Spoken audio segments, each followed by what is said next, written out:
L'introuvable rentre chez lui, The Thin Man Goes Home, un film américain de 1944 de Richard Thorpe, scénario Robert Riskin et Dwight Taylor, dans la distribution William Powell, Myrna Loy, Lucille Watson, Gloria DeHaven, Anne River, Helen Wilson et Harry Davenport. Le sujet: William Powell, le plus actif des ex-détectives, retourne avec sa femme Myrna Loy dans sa ville natale, Sycamore Springs.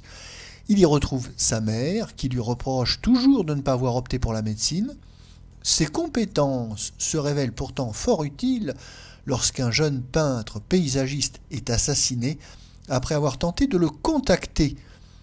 William Powell apprend rapidement que les toiles de la victime étaient vendues par un marchand d'art à un mystérieux couple nouvellement installé dans la petite ville. Il en vient bientôt à la conclusion que cet innocent trafic de tableaux pourrait cacher une sombre affaire d'espionnage. Ses soupçons éclaboussent les notables locaux. Notre avis: c'est toujours avec plaisir que l'on retrouve William Powell et Myrna Loy dans un nouvel épisode des aventures de l'introuvable, The Thin Man, saga qui comprend 6 épisodes. Alors ici, avec l'introuvable rentre chez lui, c'est le 5e épisode de la série, et c'est le premier qui ne fut pas dirigé par le metteur en scène Van Dyck, décédé en 1943. C'est le réalisateur Richard Thorpe qui assure la délicate mission de succéder à Van Dyck. Van Dyck qui avait la réputation de tourner très rapidement ses films. Son surnom c'était One Take Woody Van Dyck. Il faut dire que Van Dyck avait l'habitude de retenir toujours la première prise quasiment. Oui, la première prise c'était presque toujours la bonne. Ce qui donne d'ailleurs un certain style à ces films vifs, réalistes et assez rondement mené. Alors, Richard Thorpe, lui aussi, tourne vite, presque de la même manière, avec très peu de prises, mais son style est quand même moins puissant et moins authentique que Van Dyck. Mais pour le spectateur, le résultat est le même. Cette nouvelle aventure de l'introuvable vaut bien les précédentes. On reprend la recette à succès. Alors, la production voulait tourner ce 5e épisode en 1942, mais Myrna Loy était indisponible.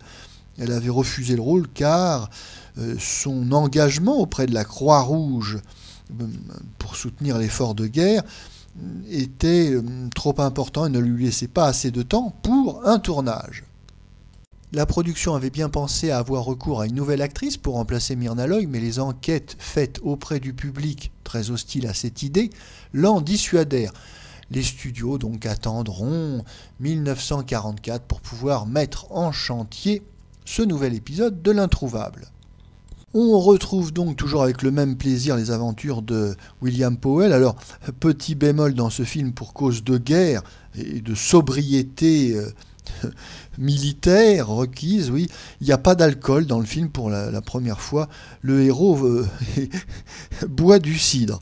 Bon, mis à part ça, on va retrouver donc la recette qui a fait le succès de ces aventures, à savoir une enquête policière avec beaucoup d'humour. C'est une comédie policière réussie, percutante, rapide, comme on les aime. Alors ici, bon, le thème de l'épisode, c'est un meurtre dans une petite ville tranquille de province, mais cette enquête policière n'est pas menée d'une manière un peu cynique comme le font Hitchcock ou bien Orson Welles quand il s'agit de dépeindre les vies tranquilles des petites villes de province aux États-Unis. Non, ici, tout est bienveillant, tout est sympathique, et cette comédie policière donnera satisfaction aux spectateurs de la première à la dernière minute.